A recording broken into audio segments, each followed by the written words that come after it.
All right.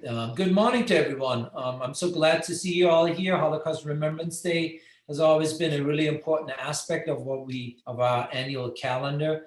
The very poster that you saw at the beginning has in the back of it a translation of a very famous Holocaust poem by Paul Celan. And over the years, we've used translations of poems as a way of remembering the Holocaust on this particular day, by having students, staff, and faculty and friends recite poems in their multiple languages. Those occasions have always been opportunities for us to build a kind of community of individuals who together with us wanted to remember the Holocaust. And in many ways, this had always been part of a very distinguished event that took place on campus in the School of the Arts and Technology. Now, it will not be new to you that this year has changed many things in the ways in which we historically have done things, and therefore today, unfortunately, we cannot be all together on campus, even though things seem to be rapidly improving. But as of now, we're still safer and better off in the places where we are. But while there might be absence and loss in certain ways, we're not all together in one place, we've also learned that this last year has maybe given us something else that in many ways is also quite wonderful, and that is the ease by which we can find ourselves new friends and new participants. And this year's Holocaust Remembrance events will bear this out more than anything we've done in the past. So whereas in the past, this day was built around a tightly knit community of friends, all drawn from the vicinity of our campus, today it is really a convergence of various international friendships that we've formed over the last year. And therefore, it is in other ways a very meaningful way for us to commemorate the Holocaust today. So therefore, let me thank all of the various participants who will make this day for all of us feel very special. And there is probably no one better right on the top of the hour to be introduced as a way of ensuring that that is going to be the case than our dear friend, Dr. Michael Emmitt, who in his own right is the Chief of Internal Medicine at Baylor University Medical Center and Clinical Professor of Medicine, University of Texas Southwestern and Texas A&M and School of Medicine. I thought my titles are long, but you beat me there, Michael. That's a long title. But who is, for us, better known also in many ways as one of the many wonderful friends and members of our advisory council. Here today, though, he's also been instrumental in making this event happen, because this brings together an opportunity for him to speak very clearly and distinctly about this family's experiences, by then also bringing in some of the very individuals who have helped him to advance his research and he has also helped to advance their respective projects in terms of understanding more about the history of a particular community about which we're going to learn in a moment. I think the details of the schedule for today are posted in the chat. We're going to begin now, not quite on the top of the hour, but with our dear friend, Dr. Michael Emmett. Thank you all for joining us today. Neil, Dr. Romer, thanks so much for the introduction. I'm really happy to be able to do this. I'm doing this to make the Holocaust and the Memorial Remembrance Day a little more personal to everybody. I'm a member of the board of the Ackerman Center, and also the child of Holocaust survivors. And I wanted to relate the story of my personal family, because it's so integrally related to what happened in Tuczyn and the Tuczyn Ghetto Uprising that you'll be seeing a movie about. So I'm going to share my screen.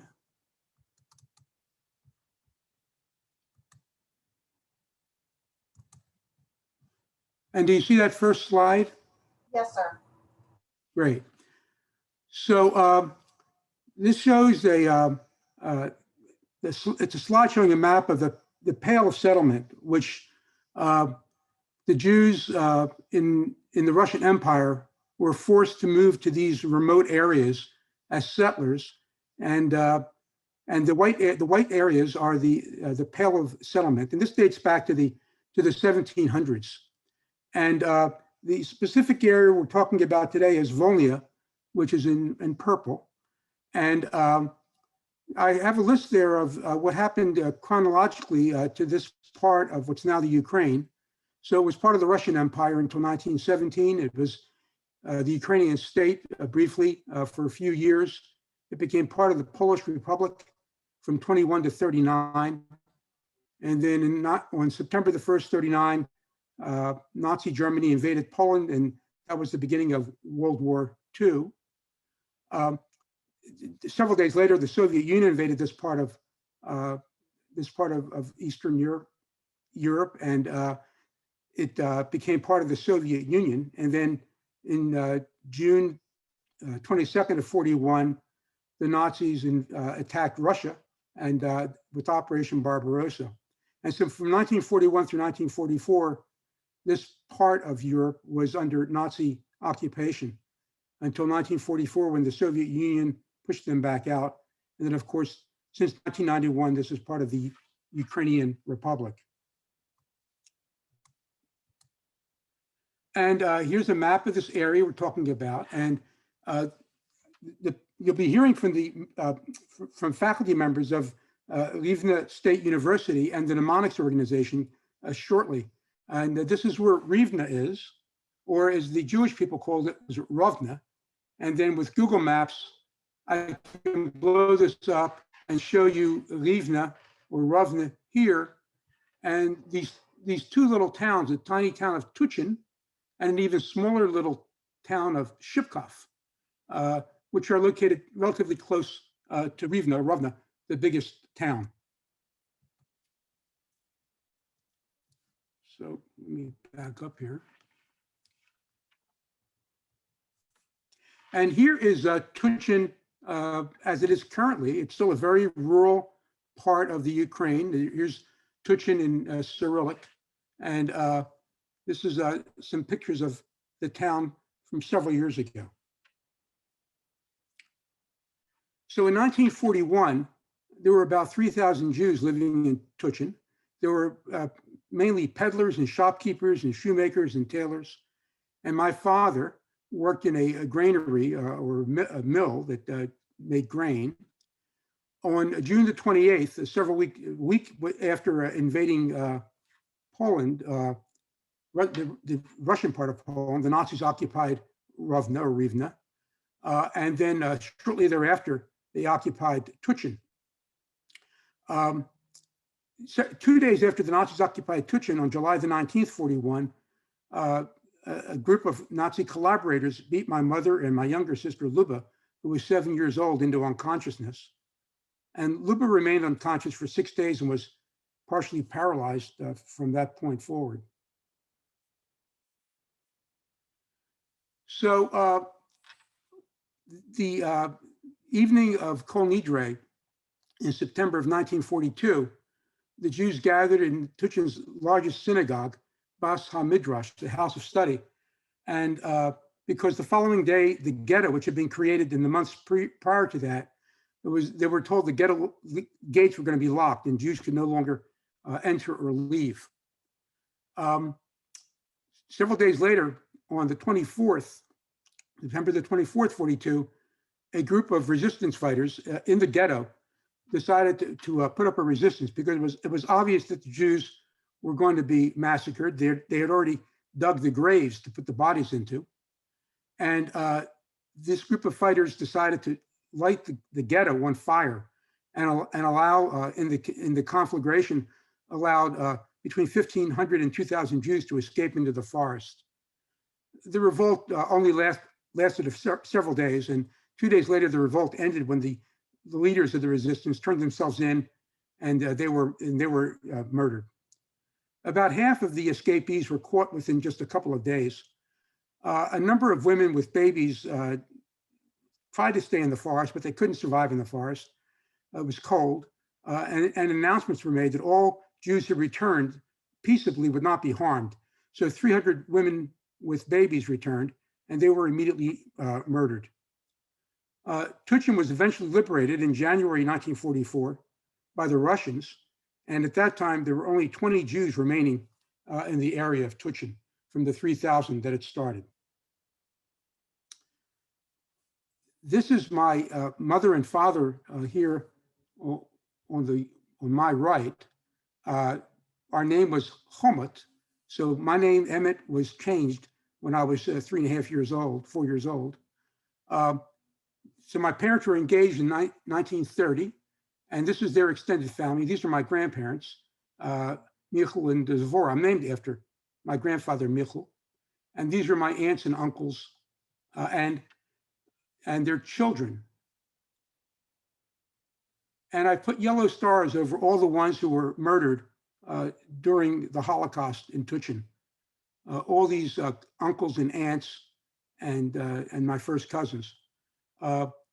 My grandparents died of natural deaths before the Holocaust, and my two aunts immigrated from Tuchyn to Israel in the 1930s.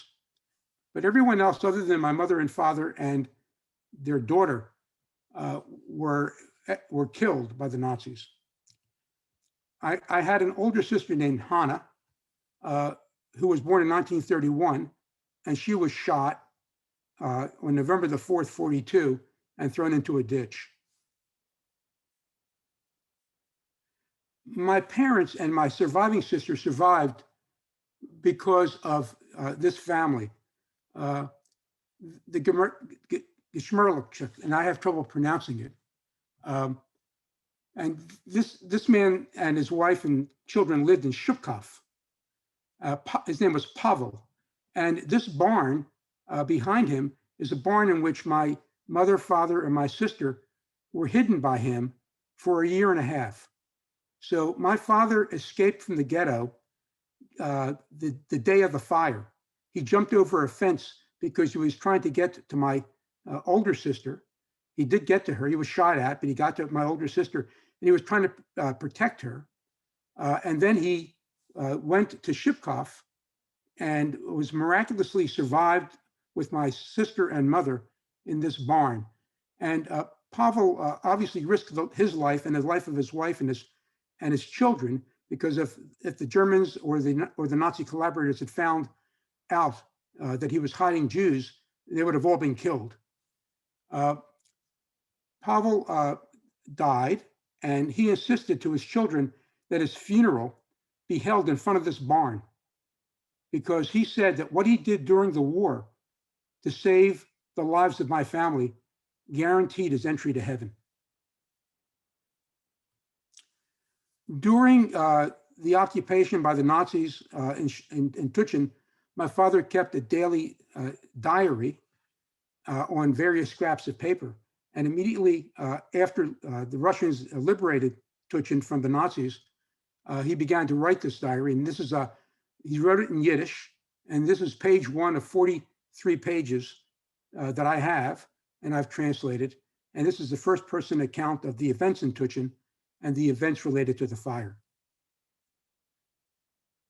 So with that, I wanted to just give you a personal perspective on what happened in Tuchyn in the 1940s and what happened to my family.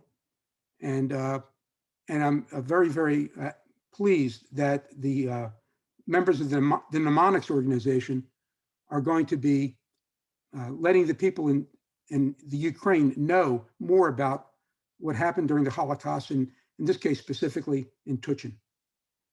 So with that, I'll sign off and thank you.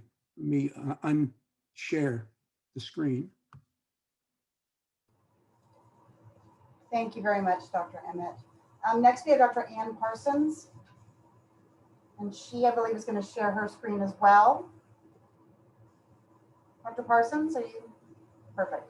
And Dr. Parsons, if you don't mind, just give a quick, brief introduction of yourself.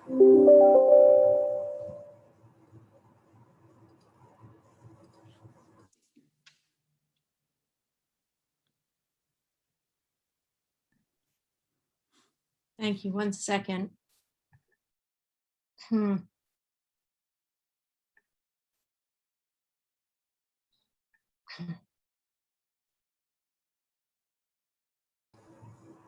The beauty of doing this virtually is that we're able to do this with everyone around the world. The downside is we rely on technology. Ah, I agree. Thank you. Is that, Cindy, is that coming through okay? Yes, ma'am. Thank you. Okay, wonderful. Thank you, Dr. Emmett, for that amazing overview and for sharing your personal story. And I hope we're able to learn more about it in the discussion at the end too. Thank you. Thank you to UT Dallas for organizing the event. And also, I do want to thank Dr. Emmett's sister, Laura Oberländer, who has shared her story in various settings and recorded it for us. And a thank you to Mnemonics as well.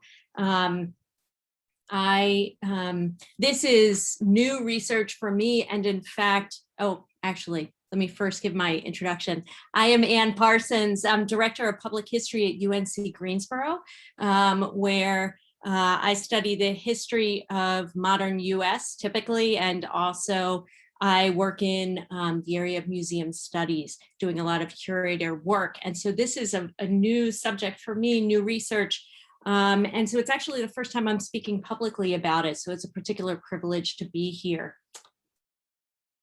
Often for historians with new topics come the study of new languages. And so over the last year, I've been studying Hebrew in order to study more and more sources that were created about the history of Tuchyn. So I pulled up on the screen the word Yisker. I have heard the word Yisker throughout my life for Yisker service, Yisker book. It often meant memorial.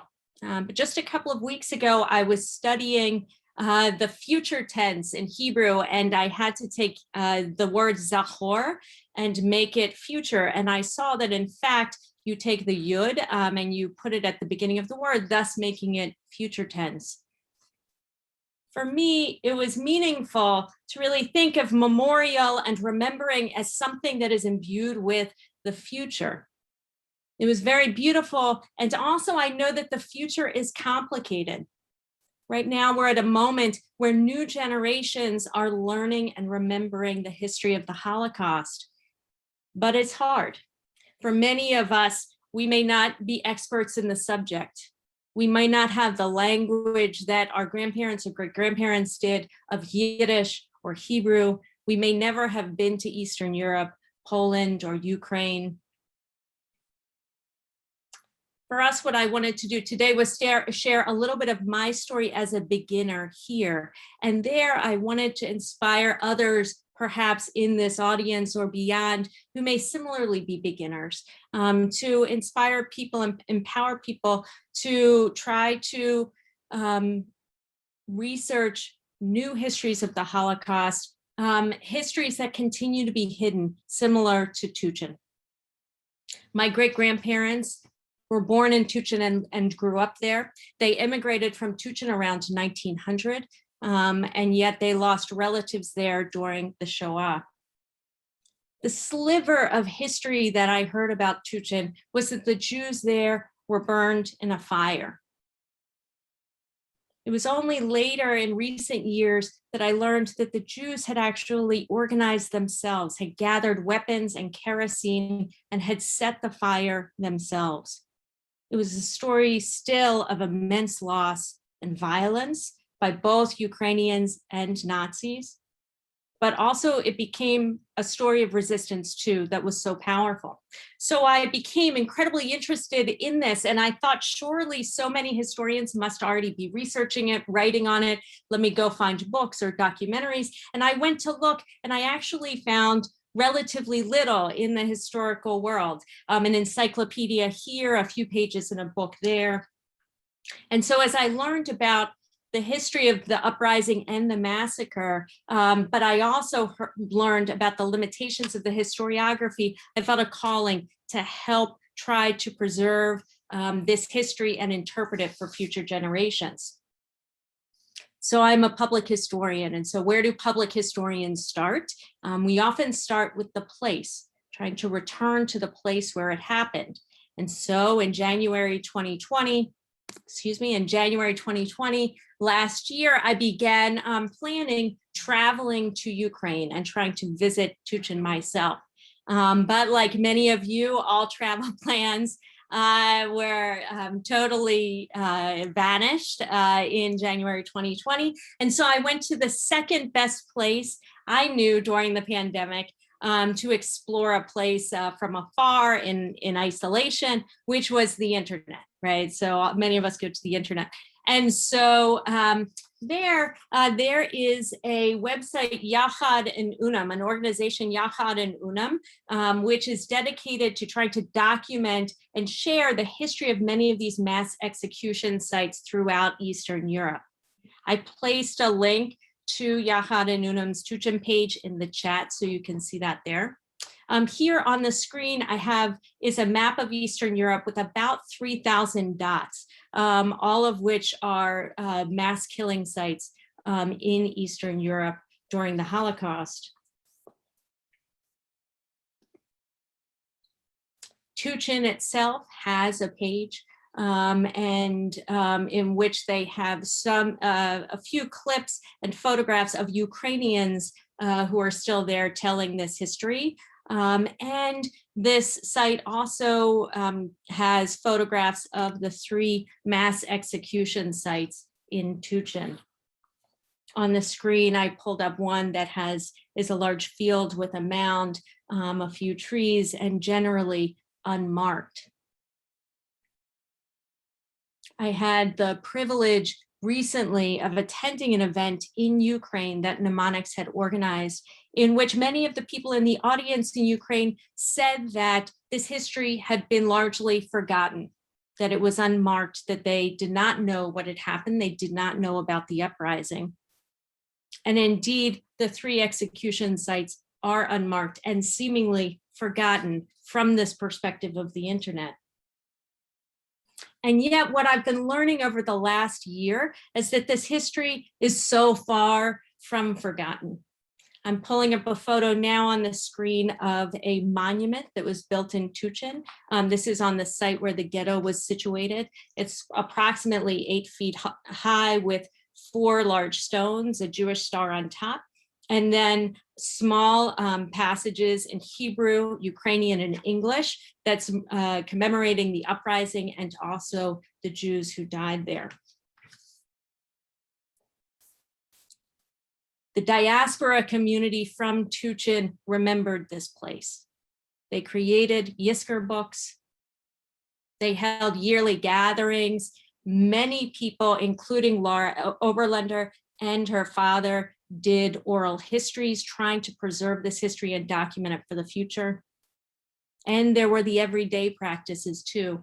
People would name their children after those who perished. This is something that my family did. My grandmother named my uncle after her uncle who had died in Tuchyn.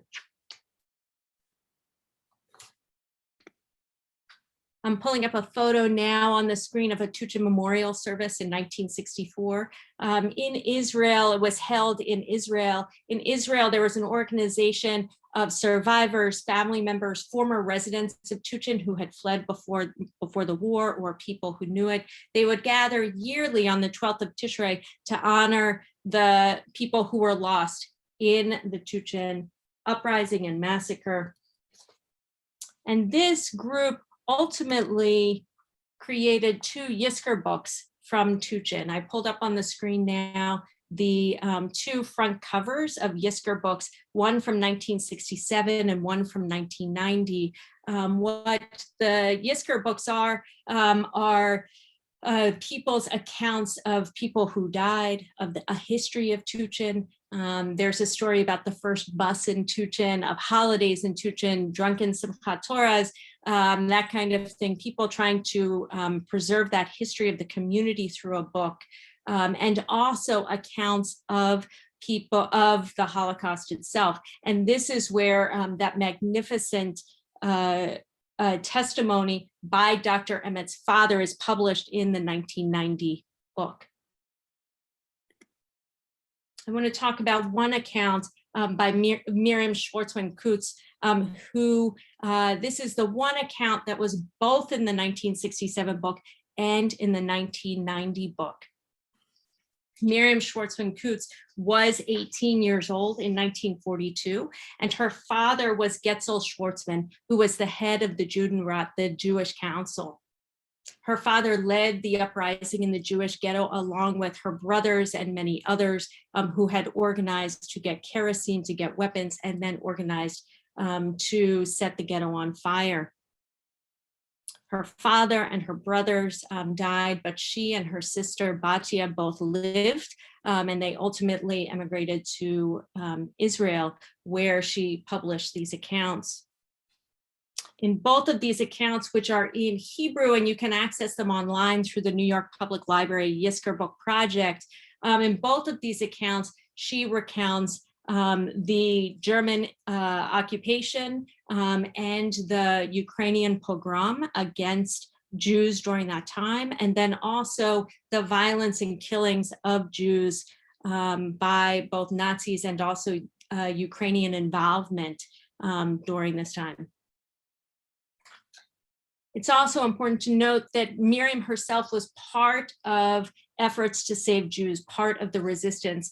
She herself particularly worked to forge documents for people who did not have documentation. She would create illegal documents so that they would be able to survive. One thing in looking at these, for any English speakers out there or folks like myself who do not speak Hebrew, you might want to read more and learn more and say, but it's in Hebrew, right? And so one of the things that I have been working on has been, I've received grant money from UNC Greensboro, and I'm currently continuing to fundraise and seek additional grants to get English translations of these Yizkor books up. Here in the chat, I also posted a link to this English translation. We just posted it up this past month. It's a magnificent translation by Miriam Boar David Chai, an English translation of Miriam's testimony. We have translated so far about 20 to 25% of the 1967 book, but this is something that we're very much working towards.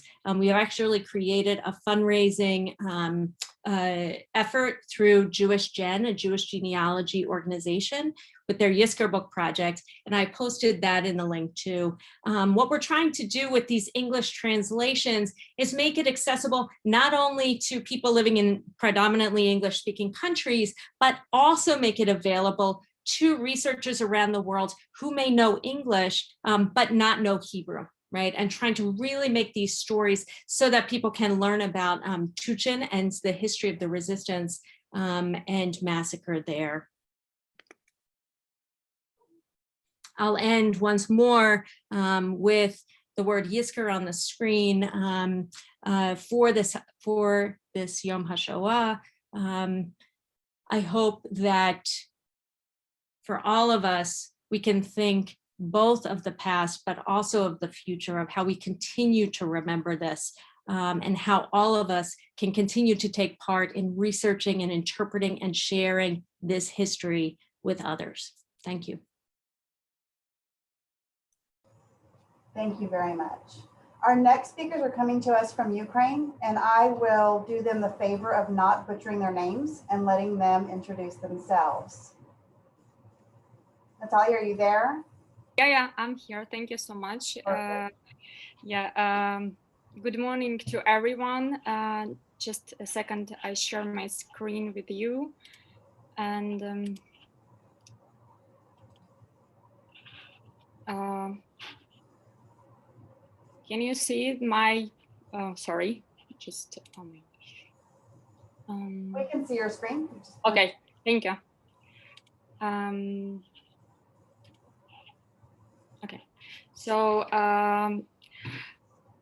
my name is Natalia Ichik, and I'm a member of the NGO Center for the Studies of the Memory Policy and Public History Mnemonics, which located in Rivne, Ukraine. And here also our director, Maxim Gon, and he's our director of the NGO, and also he will speak about the Tuczyn Uprising and the movie and tragedy in this during the Holocaust.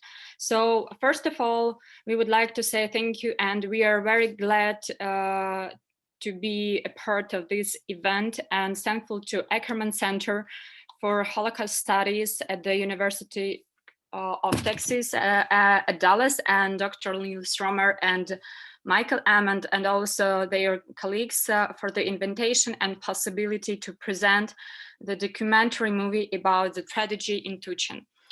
I'd like very briefly to say some words and introduce our organization. And actually, our NGO works in a couple of ways. And for example, scientific studies in memory policy and public history. And also we are set up memorial signs, create new commemorative practices in urban space, and try to create like new educational instruments and digital instruments to the pupils and students and also teachers. And in 2020, 2021, our organization realized the project counteracting anti-Semitism and xenophobia through the popularization of the multi-ethnic past of the region. And this project was supported by the Democracy Commission Small Grants Program of the United States Embassy in Ukraine. And actually, the documentary movie about Tuczyn Uprising, it was made as part of this project. And also we are created one virtual museum of one street in Rivne, in our city in Rivne. And now I'd like to fill out some words. Maxim can say some words about like Tuczyn and memory policy in Ukraine now. Please. Дослідження з історії Голокосту почалися в Україні тільки всередині 80-х років, і за цей час зроблено досить багато. Research on the history of the Holocaust began in Ukraine in the middle 1980s, and much has been done during this time. Але й понині є чимало подій, які невідомі не тільки громадськості, але й професійним історикам. But there are still many events that are unknown to the public and historians. І серед таких тем повстання в гетто Тучина. Among such topics in the Tuczyn Ghetto Uprising. Це маленьке містечко, яке знаходиться в західній частині України. Tuczyn is a small town located in the western part of Ukraine. На сьогоднішній день у нас немає жодної наукової статті, яка б висвітлювала події в Тучині. Today in our country there is no scientific article that would cover the events in Tuczyn during the Holocaust. Цим визначається наукове і суспільне значення фільму, який ми зняли. This determines the scientific and social significance of the film we made. Ми маємо надію, що цим фільмом ми ліквідували вуаль мовчання про події в цьому містечку. We hope that we have eliminated the veil of silence about this town's events with this film. Користуючись нагодою, від імені колективу Мнемоніки, я дякую Майклу Емметту, Лорі Оберлендер, Ann Parsons у допомозі в нашій роботі. Taking this opportunity on behalf of the team Mnemonics, we are thankful for help in our work to Dr. Michael Emmett, his sister Laura Oberlander, and also Dr. Ann Parsons. They have shared with us materials, testimonies, and translating them into English. Прекрасно. Документи складають основу сценарію фільму. Documents and memories form the basis of the film's script. Всі події, які ми відтворюємо реальні. All the events which we are talking about in a movie are real. Водночас ми створили один образ – це жінка, яка пише і малює. At the same time, I'd like to know that we have created one fictional image. Вона узагальнює образ тих, хто залишив спогади про трагедію в Тучині. It's a scene in a movie with a woman who writes memories and draws. She's a generalized image of those who left memories of these tragic events. Серед тих спогадів, які ми використали, ті, які написані донькою голови Юденра. Among the memories is used to write the film were those that belong to the daughter of the chairman of the Judenrat. У фільмі згадується про погром, який здійснили українці. And one more thing, the films mentioned the pogrom committed by Ukrainians. Він означений одним реченням. It was denoted by one sentence. Таке тихе промовляння – результат неготовності українського суспільства обговорювати такі болісні теми. Such a quiet speech is the result of Ukrainian society's unwillingness to talk about these complex and difficult topics. Тепер мені з Наталкою залишається запросити вас до перегляду. And we are glad to invite you to watch the movie and will be thankful for your comments and questions. Thank you. Thank you very much. And I will, if you'll go ahead and stop sharing your screen. Yeah, sure. Yeah. Mm-hmm. Perfect. And now I'm going to show the documentary. So let me get that pulled up. While I'm pulling that up, I have also gone ahead and put a link in the chat to the documentary as well. So if for whatever reason you're not able to see it clearly, you can go back and watch that on your own. And this should be working now.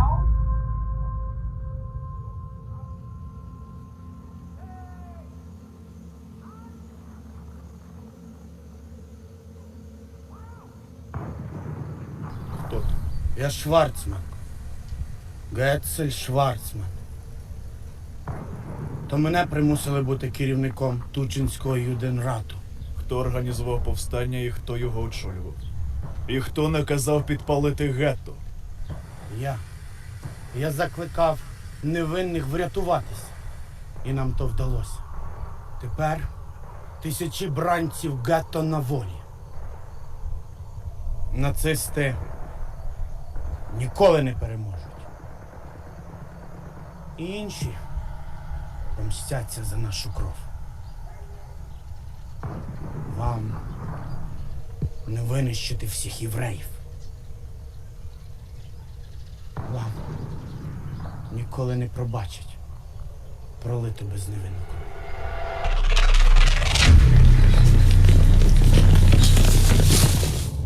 Повстання у Тучинському гетто особливе, адже йдеться не про індивідуальний опір, а про колективний організований опір жертв Голокосту. Загальновідомо, що найвідоміше повстання у гетто – це Варшавське повстання, яке відбувалося 19 квітня, 16 травня 1943 року. Ми знаємо також про приклади організованого опору у таборах смерті Треблінка, Собібор, Освенцим-Беркінау. І все ж, коли ми фокусуємо увагу на гетто, то мусимо визнати, таких повстань, як, скажімо, у містечках Білорусі Клецьк або Несвіж, було дуже небагато. Якщо ж йдеться про терени України, то повстання у Тучинському гетто стало першим. Tuczyn наприкінці 1930-х, на початку 1940-х років провінційне волинське містечко, яке нічим не відрізнялося від інших. Це був полікультурний світ, в якому пліч-опліч мешкали представники різних національностей і віросповідань. Про це промовисто промовляли храм, костел, синагоги та так звані молитовні будинки, в яких до Всевишнього зверталися юдеї. Напередодні окупації Тучина Третім рейхом у містечку проживало більше 700 єврейських родин. Це приблизно 3000 чоловік. Життя було дуже хорошим і приносило задоволення. Усі євреї були дуже релігійними. Чоловіки в суботу йшли в синагогу, а жінки йшли в пекарню і забирали човленд. Човленд – це традиційна єврейська суботня страва з м'яса, овочів, крупи і квасолі. Страва, яку робили напередодні шабату, оскільки в шабат не можна готувати. Кожної п'ятниці вони робили цю страву, а потім їли в шабат. Отже, не потрібно було готувати. Після того, як мій батько йшов в синагогу, ми їли і всі лягали перепочити. Багато людей відпочивали у найкращому одязі. Моя мама одягала капелюшок, а потім ми йшли на шпацір, прогулянку в парк. Там були усі, і усі хотіли показати свій найкращий одяг. Це була кульмінація тижня, суботня прогулянка після полудня. Моя мама одягала прекрасний капелюшок, а я тримала сестру за руку, і ми гуляли. Я пам'ятаю це. Мама розповідала, у школі, у її класі переважали дітки з єврейських сімей, ну були українці, були поляки, росіяни, всі дуже були дружні. Це той період, що полячка викладала у них предмети, мусили всі перед кожним уроком вставати і по-польськи молитися. Усталене життя містечка зруйнували держави-агресори, які розв'язали Другу світову війну. Наприкінці 1930-х, на початку 1940-х років влада в Західній Україні і на Волині, зокрема, змінювалася з калейдоскопічною швидкістю. Спочатку цей регіон, що входив до складу Другої Речі Посполитої, загарбав Радянський Союз, а влітку 1941 року – нацистська Німеччина. У червні 1941-го вторглися німці. Червона армія відступила, залишивши гори техніки навколо містечка. Ми не робили навіть спроби покинути Тучин, поза як утекти можна було тільки в Росію. А з комуністичною владою ми були вже знайомі з 1939 року і нічого доброго за нею не знали. Серед злочинних намірів Гітлера та його поплічників не тільки встановлення панування арійської раси у світі, а й знищення євреїв. Цей злочин увійшов в історію під назвою Голокост. Встановлення нацистського нового порядку передбачало створення гетто. Це процес примусового переселення євреїв у локальні простори, їх поневіряння і в кінцевому результаті фізичне знищення, розстріли. Вже відомо, вже не секрет, що євреїв повсюдно вбивають.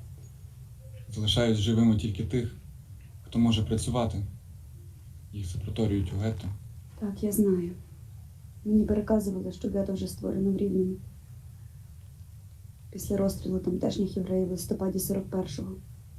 Кілька тисяч наших братів і сестер заточені в одному з районів нашого міста. Вони поневіряються там з початку зими. Євреїв Тучина змусили переселитися в гетто у вересні 1942 року. На території сучасної України в кордонах на червень 1941 року таких місць ізоляції євреїв було 442. Одного разу до нашого будинку прийшли.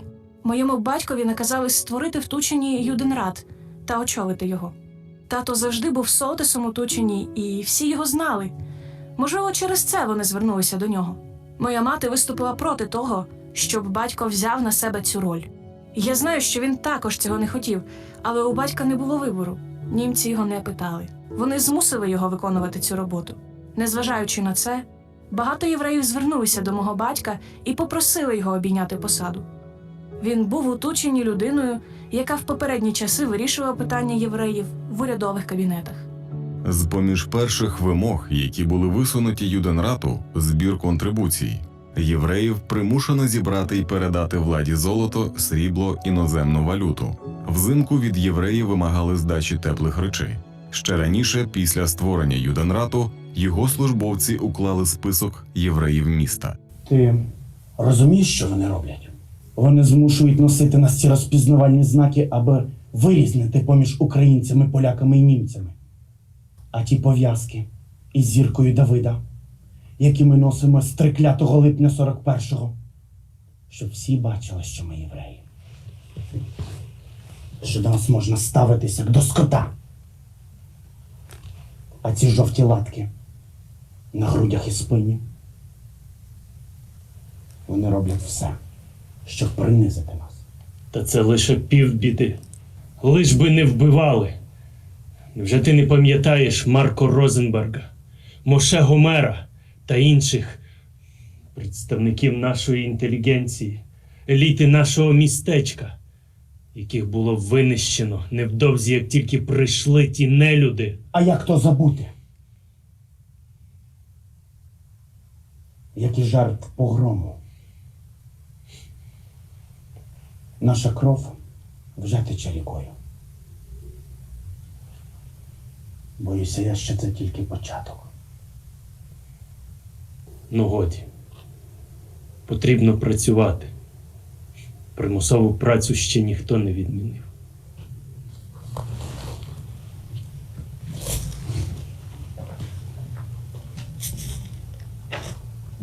Я працювала у групі, в якій було 5 чоловік. Нашим керівником був Нахум Балінський. Наша робота була особливою за своїм характером – підготовка дров для німців. У нас була можливість постачати дрова всім євреям містечка. Ми також могли продавати дрова українцям в обмін на хліб. Ми могли постачати хліб євреям. Заготівля відбувалася в лісі за селом Пустомити, за 12 кілометрів від Тучина. Наприкінці липня 1942 року гепіцкомісар Рівного наказав спорудити огорожу навколо Тучинського гетто. Це завдання виконував Юденрат, який максимально затягував цей процес. Проте в кінцевому результаті на початку вересня 1942 року всі євреї міста були сконцентровані на локальній території. Наступила кульмінація трагедії. Ми рушили в гетто і побачили хаос. Люди йшли звідусюди. Люди тягнулися і везли свої речі у візках. Вулиці були заповнені людьми, тротуари були заповнені людьми. Не вистачало місця для усіх.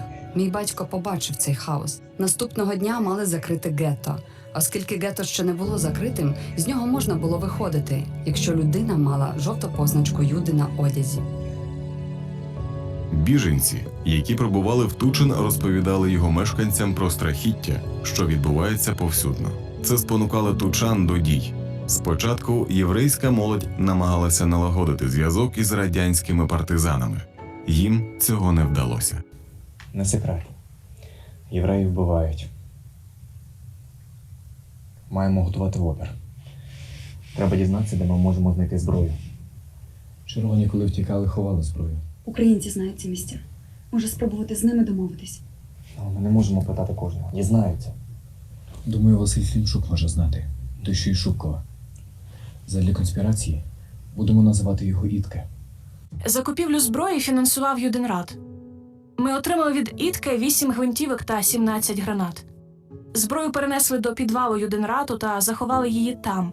В Юденраті почали готуватися до дій. В першу чергу було вирішено замовити у кооперативу велику кількість газу. Працівникам кооперативи сказали, що газ необхідний для майстерень.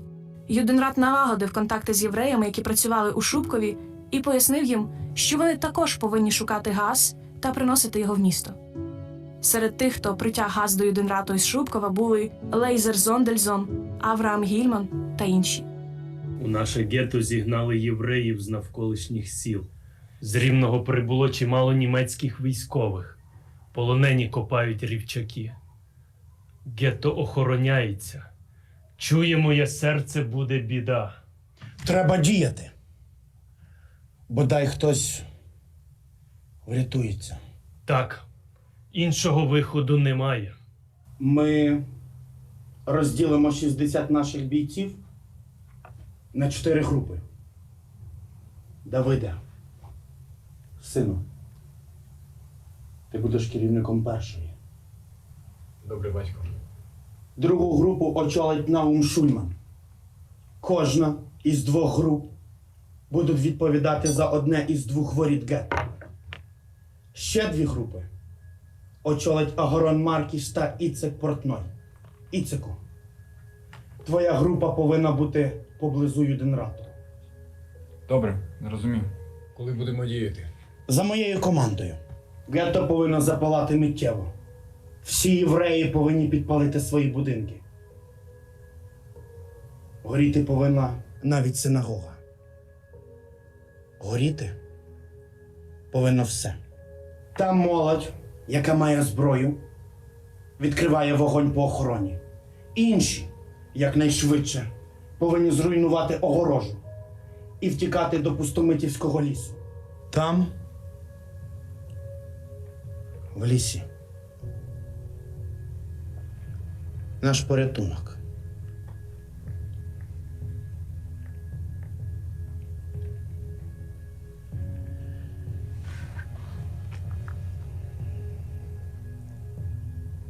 До справи. У ніч на понеділок ніхто не лягав спати. Люди сиділи у своїх будинках і чекали сигналу. Коли запалили перший дім, усі євреї вийшли з домів. Всі облили хату гасом і підпалили. Гетто спалахнуло полум'ям. Мені важко описати картину. Гамір і метушня були неймовірними. Жінки шукали своїх чоловіків, діти батьків. Гіркий плач і вигуки «Послухай, Ізраїлю!» І в усій цій суєті молоді люди почали стріляти та кидати гранати. Ми були в Шубкові і раптом побачили велику пожежу в Тучині. Це загорілось гетто. Я розумію, що тисячі людей змогли втекти. Усе згоріло, усьому приходив кінець. Моєму батьку вдалося дістатись до Павла. Його не спіймали. Ми перебували там 18 місяців у схованці. Через декілька тижнів сказали, що якщо когось спіймають у християнському домі, вб'ють усіх. Він починав плакати, коли дивився на мене. І він казав, що ж буде робити ця дитина? Він був ангелом. Він був Богом. Повстанці фактично не мали шансів на порятунок. Думаю, вони це розуміли. Ті, хто мав зброю, стріляв. Молодь повалила огорожу, і люди почали бігти до лісу. Це вдалося більше як 1000 чоловік.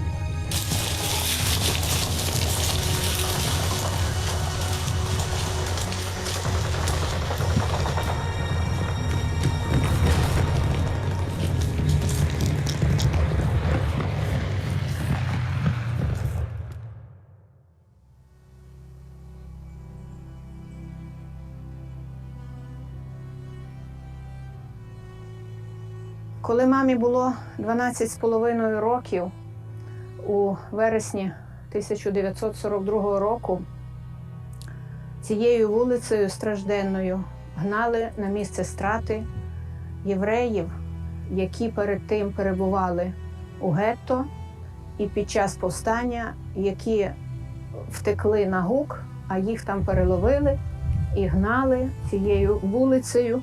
І коли гнали під супроводом німців, шуцманів, колону обідраних, бідних, вимазаних у сажу людей, мама виглядала із-за загорожі своєї хати і побачила між цими людьми свою однокласницю Соню Гілберт. Можливо, я ім'я дівчинки трошки забула, але мені здається, що так її звали. І вони не зупинялись. Це був вересень, було вже їм холодно. Вони не зупинялись і йшли понуро. Деякі німці були з собаками. І мама, коли колона минула їхню хату, колона ось та це, мама вийшла на дорогу і вслід подивилася. І, звісно, більше вона не бачила ні Соні, ні тих людей. Серед тих, кому пощастило вирватися з Тучинського гетто після повстання у вересні 1942 року, були жінки з малолітніми дітьми. Певний час вони переховувалися в лісі, але, будучи в нестерпних умовах, частина з них, близько 300, змушені були повернутися назад, оскільки вони не мали чим годувати своїх дітей, і знайшли свій спочинок тут, на цьому місці, в урочищі в селі Tuchyn. Я знаю, що ви мене вб'єте. Тому я маю одне прохання. Я хочу померти на єврейському цвинтарі. Серед могил моїх предків.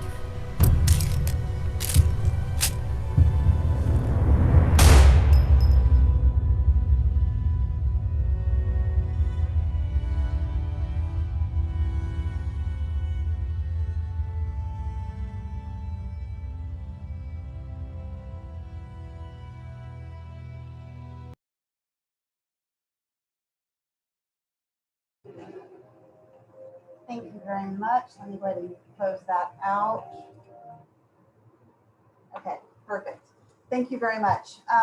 I would like to, at this time, invite everyone who has any comments or questions to put those into the chat. If you're unfamiliar with the chat in Zoom, if you'll just wiggle your mouse across the bottom, you'll see a little text box and you click on that and then you can type those in. I also went ahead in the chat and just put a link to our upcoming events for the Ackerman Center, because included in that is a second part of today's commemoration that we have in 1 hour from now, 1 p.m. Dallas time. And now I would also like to thank all of our participants today on behalf of Dr. Niels Romer and the Ackerman Center, not only for being a part of this, but also for the tremendous work that you all have done in preserving this history and telling these stories, which I think is an incredible amount of work that y'all have done. Again, everyone, if you want to put anything into the chat, I'm happy to direct it towards any or all of the participants.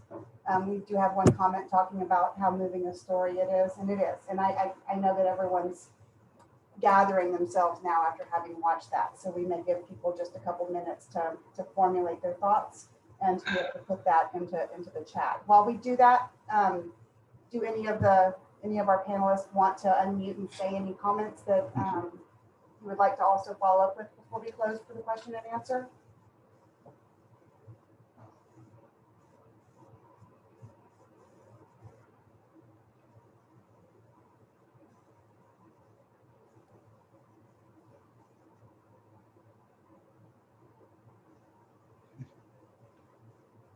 I'd again like to thank the people at Mnemonics and Regent State University for doing this and for making this film and making the memory of the Holocaust a reality for the people living in the Ukraine at this time, where it seems to have been largely forgotten.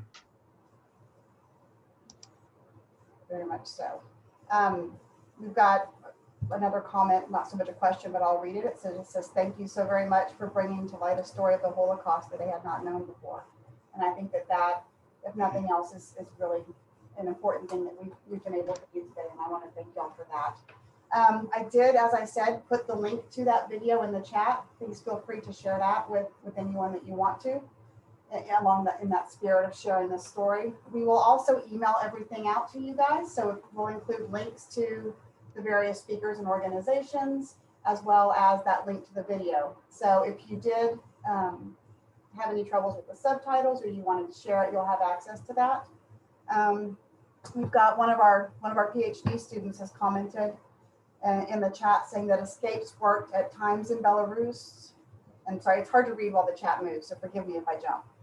What is different about the topography of this part of Ukraine that the Jews could not hide in the forests?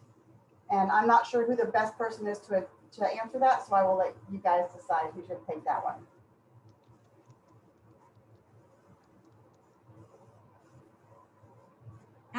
I'll briefly answer from what I've been learning about this region, but I will then certainly nod to mnemonics that may have a better answer than myself. But one thing that I've come across in my readings over this past year is that the partisan movement was not necessarily as strong in this region. The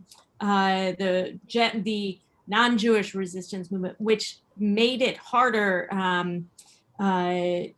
it was a complicating factor in that. That's one thing that I've read over time. That said, I will certainly pass it to my colleagues at Mnemonics. I also wanted just to take a moment now, because I had seen it in the chat, or I had seen it on the screen, that Josef Zilberberg was able to join us today. And he was actually one of the people who had helped erect the monument. He's one of the survivors. in addition to Laura Oberländer, who's also here today.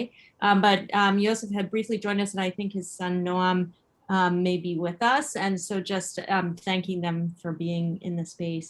As for this question, I don't know if Maxim or Natalia, you have thoughts or answers.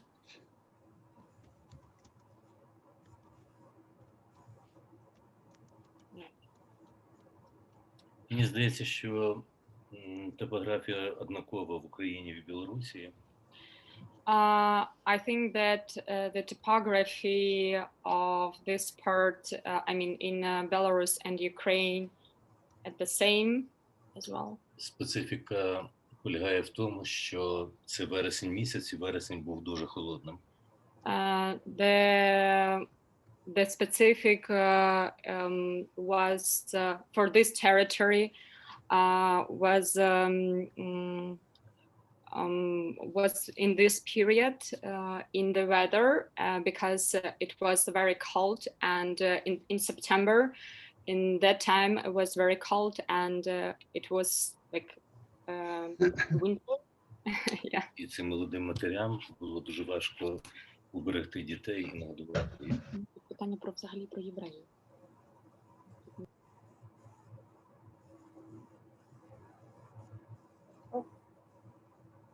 Natalia, you guys are muted right now. Sorry, I'm so sorry. Oh, no, that's fine. Okay, so I'd like to start again to answer the question. So that last little bit that we missed. The last week. Okay, so Maxime said that the women's story and women's experience were very difficult because it was like the result of the weather and and it was a question how they could like survive. Yes, survived. Okay. Тут питали, sorry, just a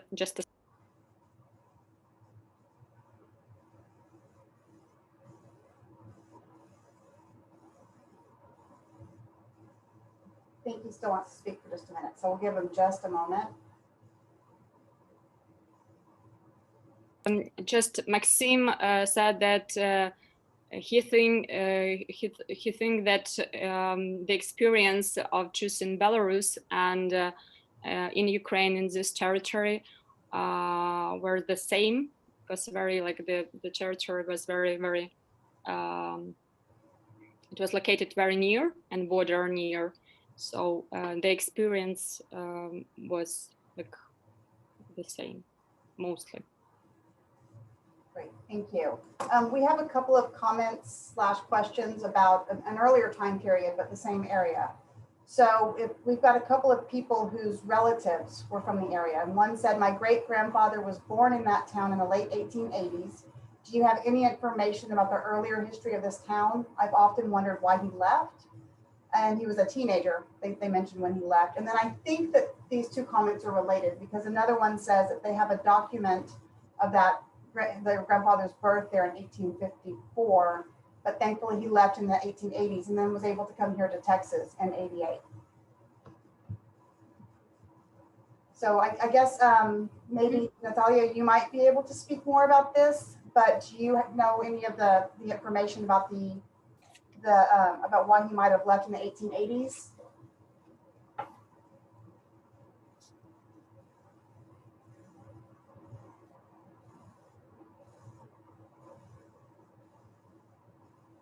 Unfortunately, we don't have information about this period in Tuczyn. So we didn't investigate this period. Okay, I can think of some people that I would be able to put you in touch with. So I put my email in the chat. If you'll send me an email, I'm happy to forward that question to some people who might be able to get you an answer. Okay. If you would like. Yeah, and actually, surprisingly, I can answer a little bit, mainly like, some, because my great-grandparents were similarly born in the 19th century and then left. So I had also been interested. I'll speak a little bit, but then I will place some links in the chat for you to follow. But then similarly to Cynthia, there are some things I could also email. One of the things that the community of Tuczyn did, the survivor community and the immigrant community, was to create these two Yisker books in which the first sections of them gave histories of Tuczyn, dating, they are written by community members, not professional historians, but still they documented it. And so the introduction of the 1967 book and the 1990 book both have histories, generally of the town's development, that kind of thing, that it's small. One of them we have just in the past 2 months had translated into English. And so I'm happy to share that with you. Maybe Cindy, there is a way to actually, maybe what I'll do is I'll put my email in the chat. So that's one lead. The second thing is that, or if you speak Hebrew, then you can read them in their entirety online. And so I'll also place the Hebrew books online, in which, again, these are personal accounts of the town and the history. And then finally, Jewish genealogists are amazing. And so for volunteer ways, they have found census lists dating back into the mid 1800s of Tuczyn, and have translated them into English and published them online. And so you get a picture of the town through these revision lists. So I'll also place in the chat a link to those if that's somewhat helpful. Perfect, thank you. I'm not seeing any more questions in the chat, but I am going to leave the event open for a little bit so everyone can go through the chat and pull whatever links that they want. But in the meantime, I just want to thank everyone for joining us. I know that we've got people who are here in the morning, in the afternoon, in the evening, because everyone this is literally a global event. So thank you very much for joining us. Again, at 1 p.m., which is in just a little less than an hour, we do have the second part of our Holocaust Remembrance event today. And I do hope that some of y'all can join us. Thank you all very much. Thank you very much.